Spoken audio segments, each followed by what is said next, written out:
So, you think that extra power at the rear wheel will bring your lap times down?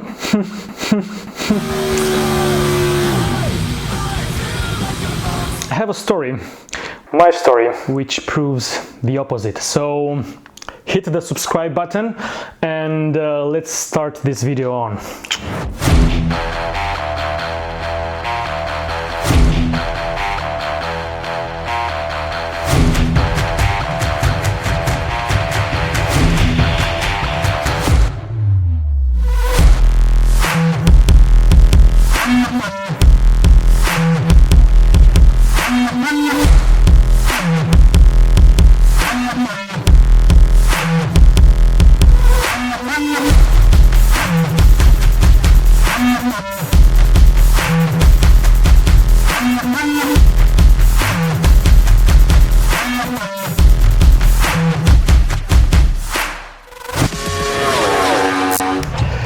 So remember to subscribe if you didn't subscribe already, and activate the bell for you to be notified whenever I post something new.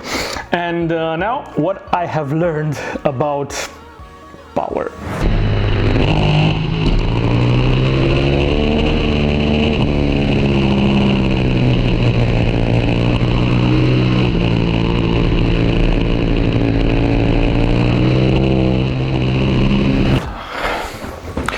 Hello everybody, and welcome to this second part of the Spanish adventure. If you haven't seen the first episode, check the link below. And yeah, this was shot in February 2020. Back then the only trace of COVID was only in China. Many things, bad things happened since then, as we already know, so I won't take a topic on this. Let's move to the more pleasant part with the motorcycle racing.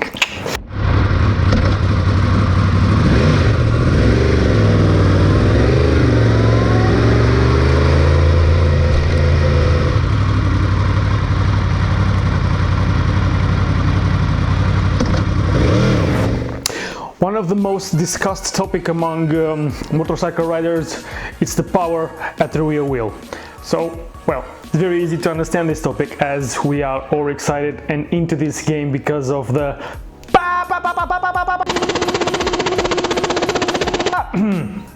let's behave.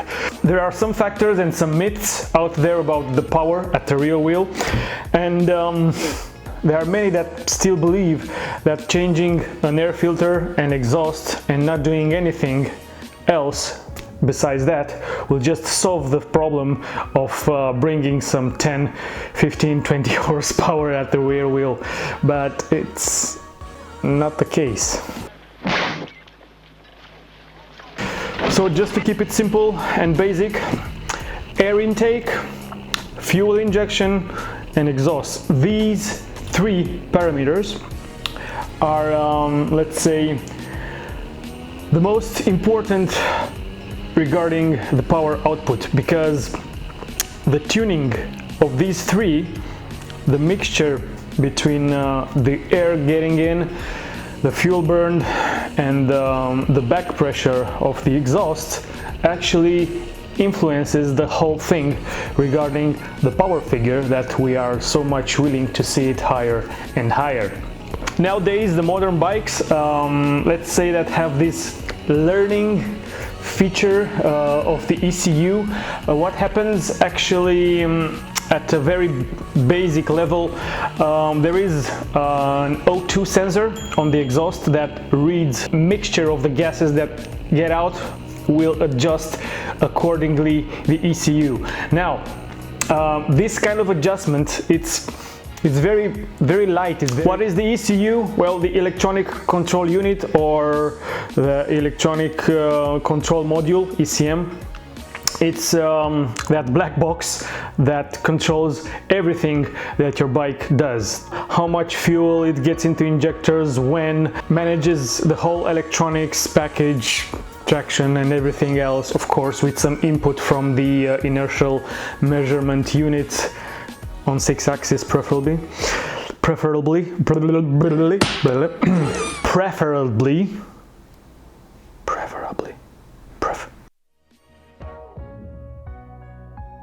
preferably, whatever.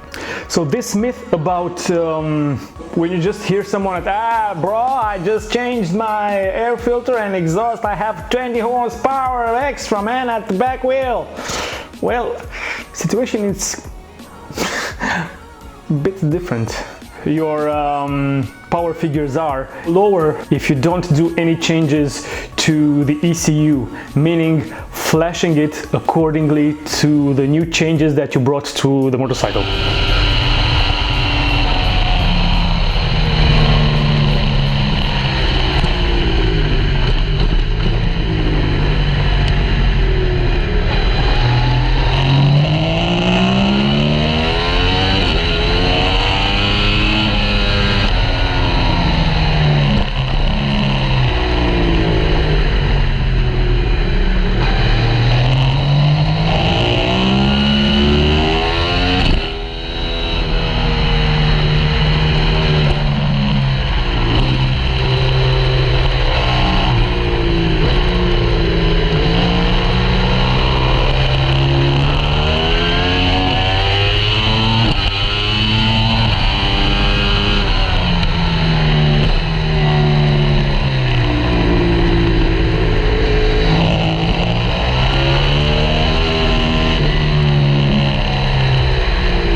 Last year I started to reinvent myself as a rider and start learning riding the right way.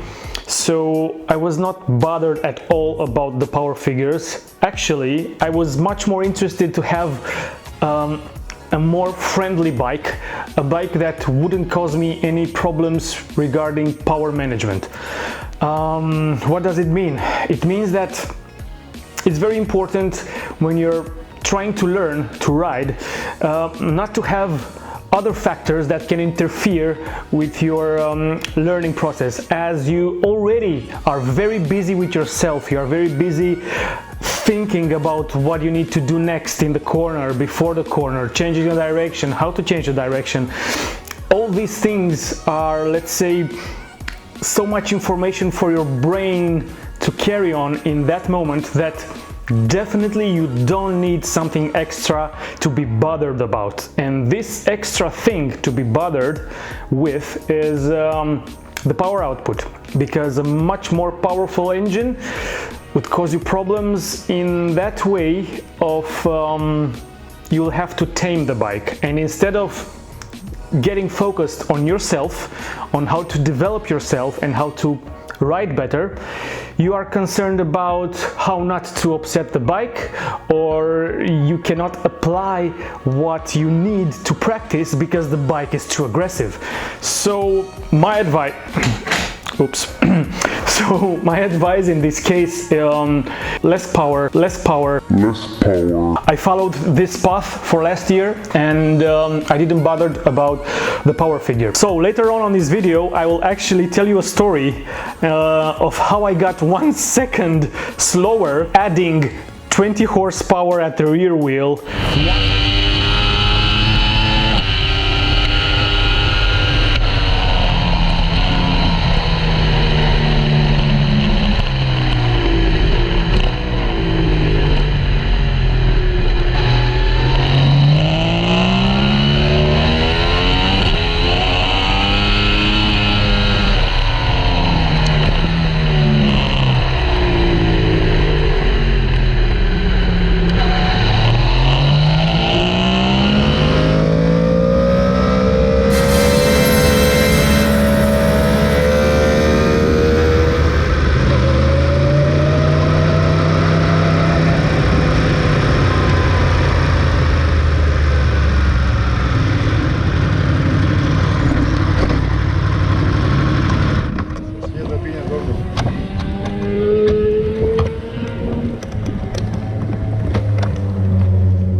made it, and I'm crazy happy!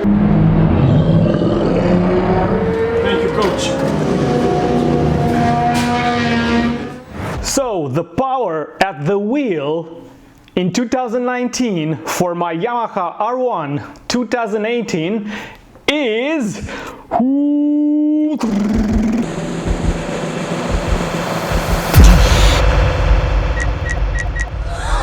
174 horsepower in 2019 season. Delightful. Yeah, I had no issues about that. So this lack of power helped me to only concentrate and take care about being and becoming a better rider, because I had an experience in the past when back then I was on a Ducati. It was a 1098 of lovely machinery, lots of memories. We started with 168 horsepower at the wheel. At the end we were bringing that beast to 190 horsepower at the wheel.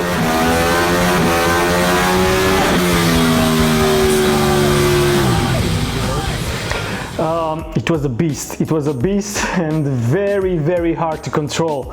Actually, I was 1 second slower on a lap time with a more powerful engine. Yep, 1 second slower. This because the more power I got on the rear wheel put me into crisis, not being able, as per my knowledge of riding, to ride the damn thing as it should be. So actually I ended up being slower than faster.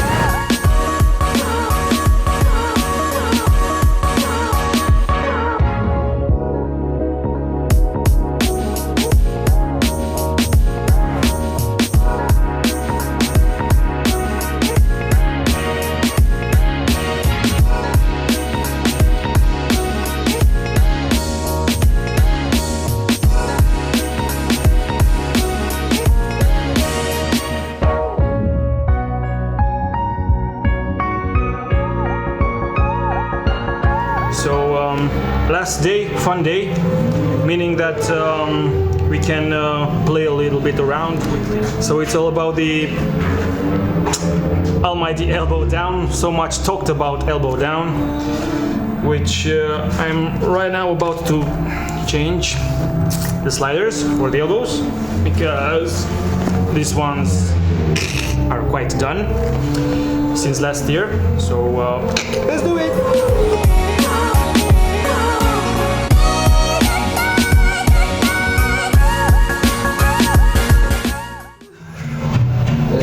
This piece of shit broke into, and I will really have a hard time getting this out next time.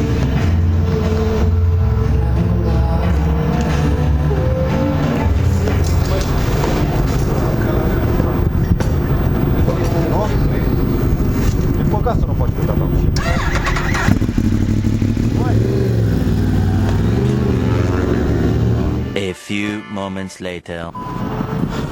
So we are done. 3 days of winter test, and I'm very happy.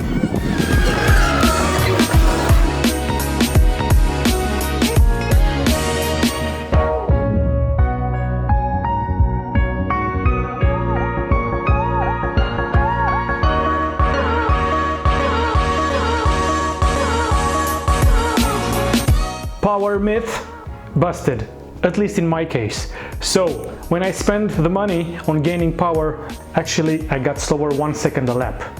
So I decided to do it differently and pay someone to teach me how to properly ride with less power. So this made me drop 4 seconds a lap. It's immense. So you draw your own conclusion. If you find this was helpful for you, please subscribe, as we really need to get over those 2,000 subscribers, because YouTube algorithms are crazy when you don't have subscribers. So See you next time with more of my experiences, which I hope it will help you guys not to do the same mistakes and not lose time and money. If you have some more inquiries or questions, comment. Don't forget to subscribe also on my Instagram, because I'm posting very often short videos or things which I don't upload on YouTube. So subscribe on my Insta and keep updated with the news. See you guys.